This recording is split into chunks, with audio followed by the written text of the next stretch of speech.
Today is John Mayne's anniversary. Died on December the 30th, 1982. That's 36 years.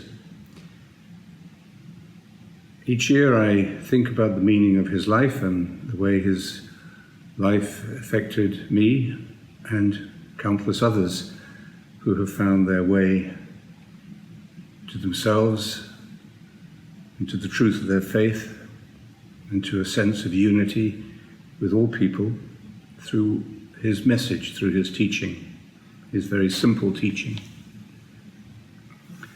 In one of his talks, he spoke about the essential need for people today to recover the spiritual dimension of life.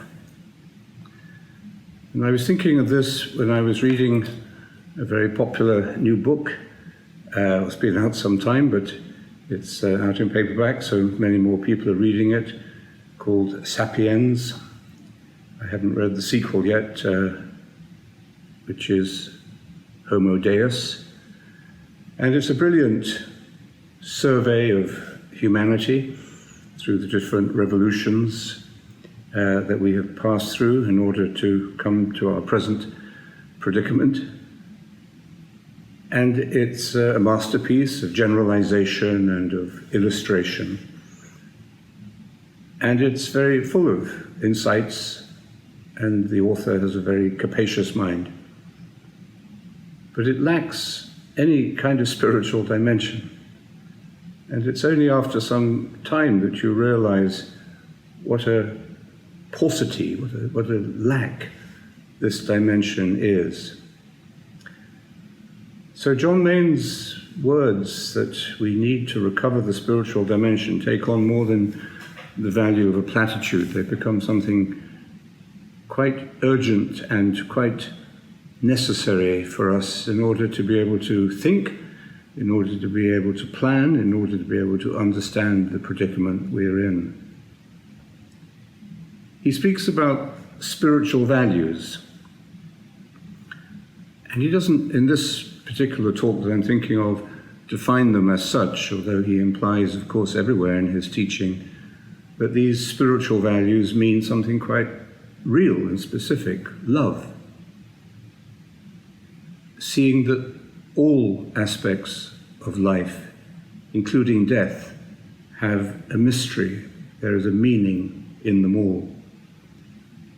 That we come to this meaning through paradox, not just by rationalization, not just by measurement, not just by increasing our database of knowledge, but by entering into the paradox, the apparent contradictoriness of life.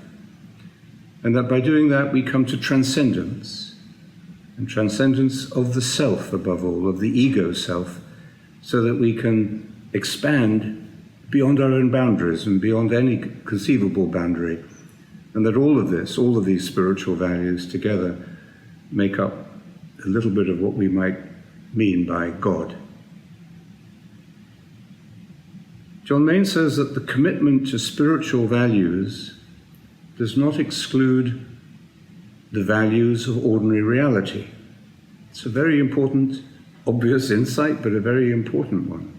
That by committing ourselves to these spiritual values and seeing life and our experience through and with these values, with these insights, not just ideas, but experienced truths, which is what insight means, that by committing ourselves to these spiritual insights and by deepening them, we actually become more fully involved in the reality of our lives, in the day-to-day challenges, the ups and downs, the tragedies and the joys of our lives.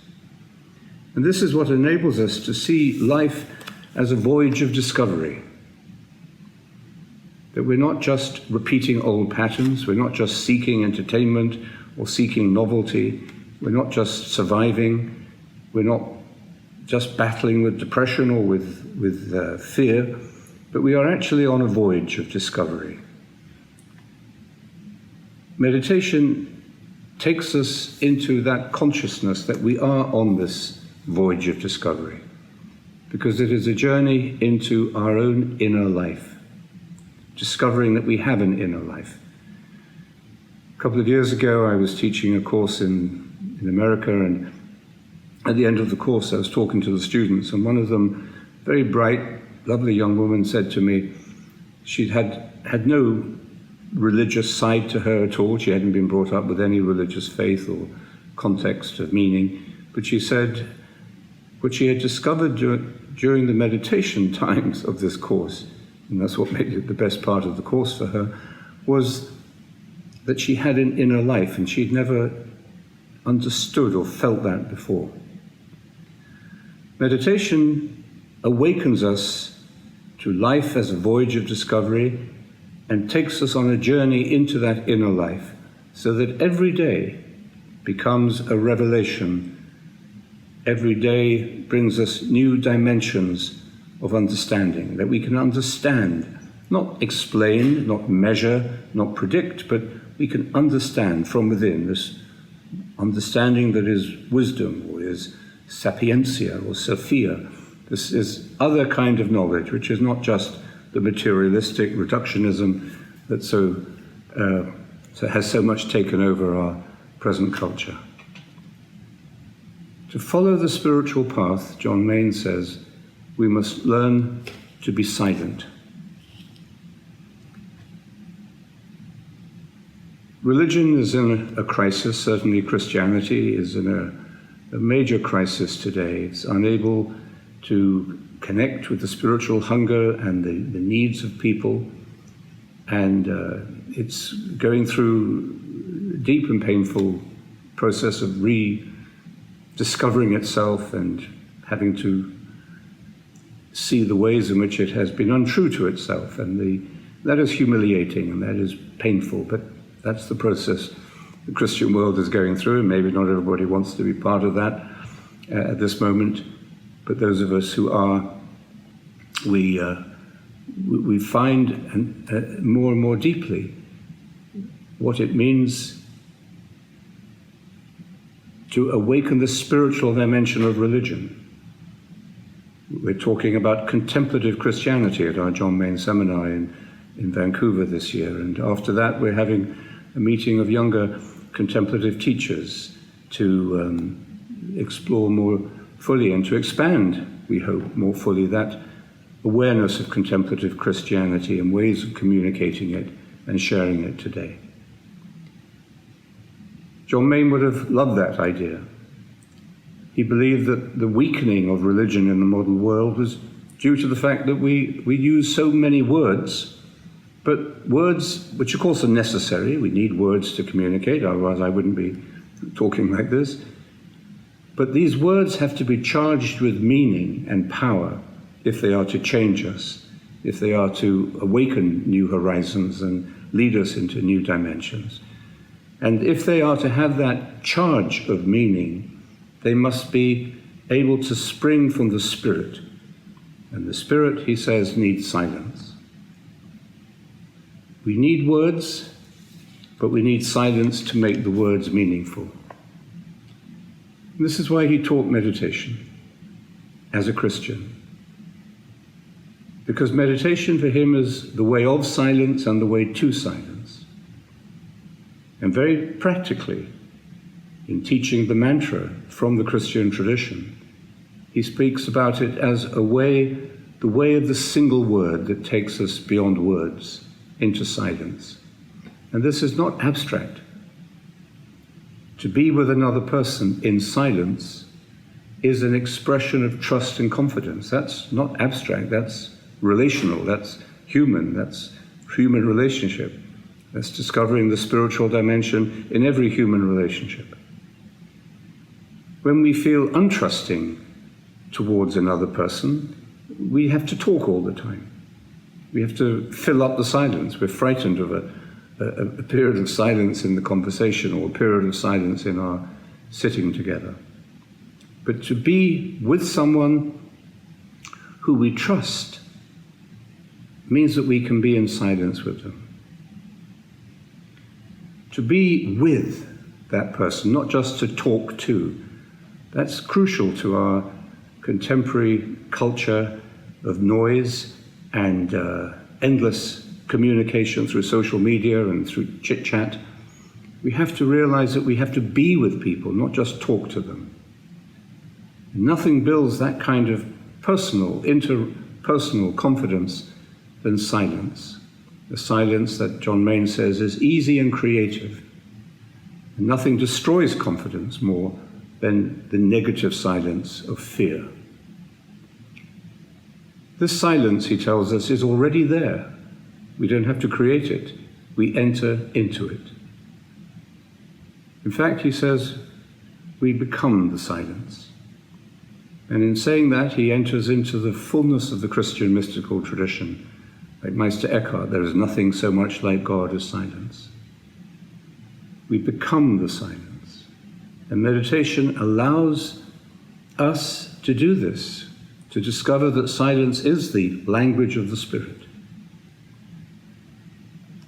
At the end of that talk on the value of silence, John Main ends with the passage from the Ephesians that he loved very much.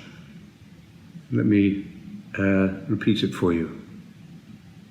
With this in mind, I kneel in prayer to the Father, from whom every family in heaven and on earth takes its name, that out of the treasures of his glory he may grant you strength and power through his Spirit in your inner being, so that through faith Christ may dwell in your hearts in love.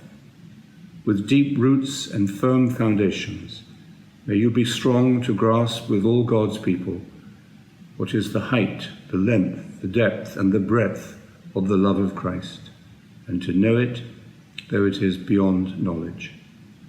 And so may you come to fullness of being, the fullness of God himself.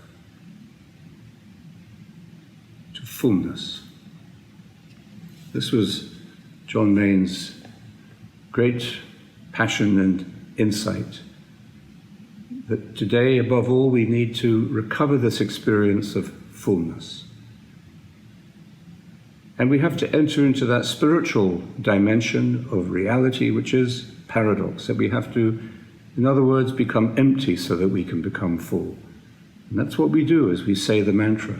We empty ourselves of words and images and opinions and arguments and predictions and prejudices and fantasies and desires, so that we can enter into that life of the Spirit who dwells in our hearts. John Main's own journey of meditation that led him into the fullness of his own Christian faith began in an encounter with an Indian monk in Kuala Lumpur in the early 50s. And this morning, as I opened my WhatsApp, I saw that our meditation community in Kuala Lumpur, now 25 years old, visited that temple, the Pure Life Society, and meditated there, and listened to the disciple of the monk who had introduced Father John to meditation, Mother Mangalam, describing her meeting with Father John. She actually was born the same year as Father John. And Mother Mangalam spoke about that brief but memorable time that she met this young Westerner who was a diplomat at that time, but who had such a deep hunger and thirst for this inner life. And as John Main describes that experience himself, he describes a passage from the Chandogya Upanishad, which touched his heart and maybe in a sense began this deeper dimension of his spiritual journey at that time. So let me end with these words from the Chandogya Upanishad. There is a spirit that is mind and life, light and truth and vast spaces. It contains all works and desires and all perfumes and all tastes. It enfolds the whole universe and in silence is loving to all. This is the spirit that is in my heart.